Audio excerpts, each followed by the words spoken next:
Hey, what's up guys? John the Futures. Hope you're doing well today. And in this video, we're checking in again with the Scandinavian Empire and playing as Sweden with the allies of Finland and Norway. And we still have Germany and Romania as our allies who have added on to our coalition. A lot has happened since this last video I had for you guys. I'm going to show you what has changed. A lot of battlefield lines have changed with an enemy of the African coalition. We've lost a lot of units, we've conceded a lot of ground, but we've also had a really recent victory, a huge one, and I'll go over that here in a minute.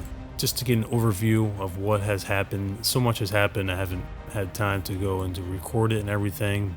In the last video on the Western Front, myself, the UK, and Germany were handling Algeria and Spain. There was a lot of things happening here. We had most of the country of Spain in our hands, and then there was a huge counterattack with Algeria. He had a navy with many destroyers and some corvettes and some frigates, so I couldn't really use any air support to attack the naval units. And then he had some stacks. Here's one stack for you. That's pretty much just what he's moving in with. He's got high level tanks and high level motorized infantry protected by SAMs, and that's what he's mainly had running through here. So I couldn't use my strike fighters that I researched because I knew they would get torn apart by those SAMs. I didn't want to lose all that time and resources I used on the strike fighters. I have my own stacks, which have all retreated out of mainland Europe. Everything I have is mainly in Sweden, and those stacks were the anti-tank units. Here's an example of maybe a stack. It's missing the anti-tank units because I have some of the anti-tanks spread out in my cities, but I had my mechanized infantry, SAM launchers, and then I had anti-tank vehicles with them. That was the main stack, which really would have worked very well against Algeria stacks, but the issue was that we saw Ethiopia pushing us out of Turkey with his own stacks, and he had a lot of SAMs as well and high level tanks and mechanized infantry. He also had, I believe, multiple rocket launchers, and he was just tearing us apart down here.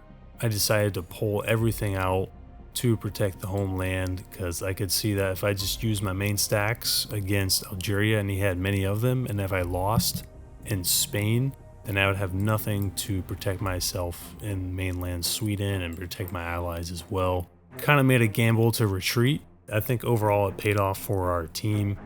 Another piece of this whole event was Kenya had entered war with us. I started fighting him. I believe it was down here somewhere, or it might have been over here. I took out a sub or two that I had some corvettes on patrol in the UK, and I hadn't really fought him that much. And then all of a sudden, my ally Norway had picked up a sub right here, and then all of a sudden there was a carrier right here, an aircraft carrier with a huge stack of destroyers, cruisers, and frigates. And I pretty much thought it was game over for our team. I didn't really have much of a navy, but the one advantage I had is I had a lot of destroyers, and these destroyers were about to be level 4.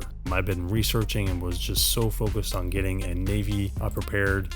I retreated all my units into Sweden to protect it, and then I just focused only on a navy, developing it, kept upgrading my destroyers. I even got my corvettes to level 2, and I have level 1 frigates. And that's it. Don't have any subs, don't have any patrol planes or anything like that, and that's what I focused on. And so that stack was right here. It's already been defeated actually. These are the results. Here's the aircraft carrier that was defeated.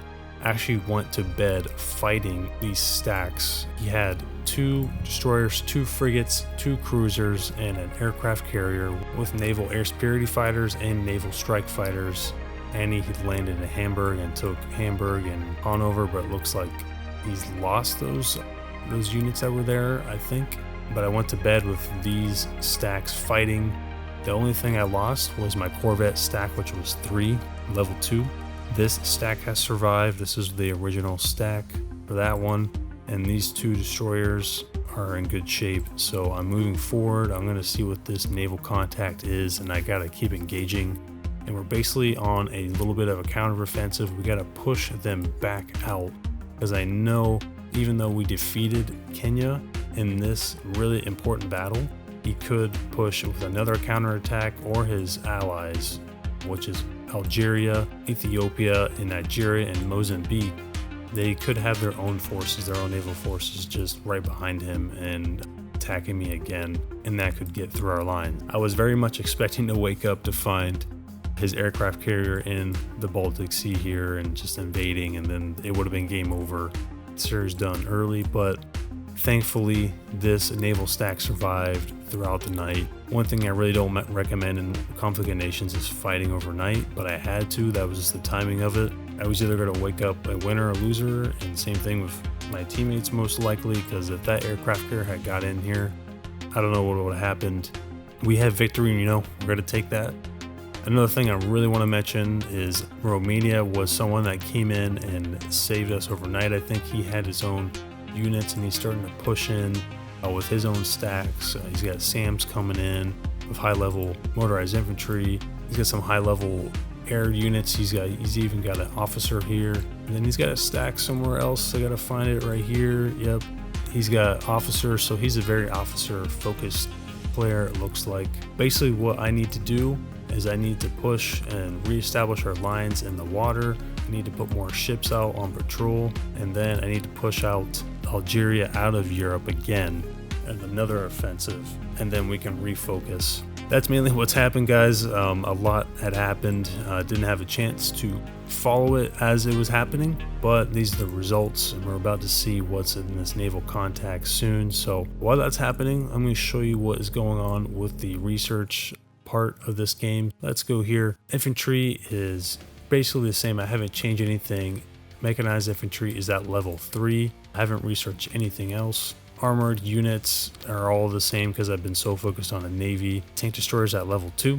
I have the mobile artillery at level 2 and the same launcher at level 1. I actually did research the ASW helicopter in a last ditch effort to have some kind of naval defense, and I'm actually going to start using those just as a patrolling unit around Denmark, around this choke point for more subs. I might even have to search through here because I don't know if there's a sub in here that slipped through and it's just waiting to do something to me. So I'm going to use ASW helicopters just for some patrolling for subs and things like that, because I know Kenya has subs and his allies could have subs as well, so we need to go sub hunting. All right, outside of the helicopters, I still have the strike fighters at level 2. I now have a heavy bomber at level 1, but they're not very useful because the enemy has so many SAMs stationed everywhere, so I won't be using that until later. Now the surface vessels, this is where I have been completely focused on putting all my resources in, and you can see the Corvette is at level 2, frigates at level 1, but the destroyer I have at level 4, and I think that is really what saved me because the stats on this really helped me a lot. You get 10 attack on surface vessels, and I have many of those destroyers together, so combined that's a lot of damage on what I had to fight with Kenya. I don't have any subs or anything else research going forth, so that's the research tree. And then let's look to see if anything has happened in Turkey. We can see that we've basically retreated out of the area. Finland has kept a big stack down here just to keep anything from pushing all the way in, because if someone got through here that would be an issue, so he's staying put right here. I do have a destroyer sitting here. He's pretty low on health. He's been battered up by the enemy a lot, and then Finland has his own 2 corvettes right here. So let's see if we can find what this is. You know what? With this unit right here, I'm actually going to attack it and see what is happening. So let me attack with this guy and see what this says we have. It looks like it's an Algerian task force, so we need to attack that unit right away. So don't know what it is, but we need to take it out. Oh, and there we go. It is a huge stack, so I need to start attacking this stat and do some damage on this guy. So hopefully in the next video, guys, you're going to see what the result of that is, and we'll see what happens. I think we're going to continually see the enemy just trying to force themselves through this little canal here. I think in our next video, guys, you're going to see even more of an update. Either this area is going to be taken over, or we're going to be pushing them back out. So very interesting all-out war against the African coalition, who is a very tough enemy. and we're going to see what happens, guys. So one thing I recommend, a lesson learned, and I know this from the past, I just don't like to do it all the time, is you need a navy no matter what. If you're a landlocked country, then you don't need it as much, but if you even have one port city, it is a good idea to develop some kind of a navy. But even if you have many coastal cities like I do and my allies, it's a very good idea to develop a navy, because you're going to run into an issue where you're so focused on your air force and your ground forces and you don't have much of a navy. You're going to be playing catch up with the enemy, and they're just going to roll straight through you to bombard your cities, make damages to your infrastructure, and then you're going to have to pull back your forces inland because you can't fight them. And that is what I've run into, but thankfully I had a good amount of forces already saved up. I'm feverishly mobilizing more ships and everything because I could run out if they have more ships than me, which is very possible. My ally Finland is developing his own navy. You can see up here he's got a cruiser. So I got a little bit of help with the navy, but right now it's mainly just me. So one thing I really recommend, build a navy. They don't win the game because they can't capture land, but you almost can't win a game without them. That's what I would say for you guys that are new to the game, or even if you've been playing and you can't find why you're not winning. It could be that the enemy keeps capitalizing on you not having a navy. He's taking over your cities because he's bombarding them, he's taking control, he's got frigates around them so you can't even attack them with air units.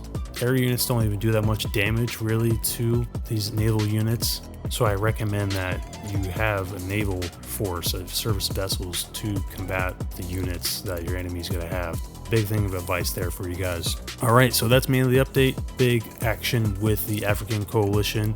Lots of sea battles in this area in Denmark. It's going to be a huge point of contention. It is basically the point where if we lose here, I think we lose the game. But if we push them out, it's a turning point, and I really hope so. I will catch you guys next time in the next video. Thanks for supporting the video. Please like and subscribe, and I'll talk to you guys next time.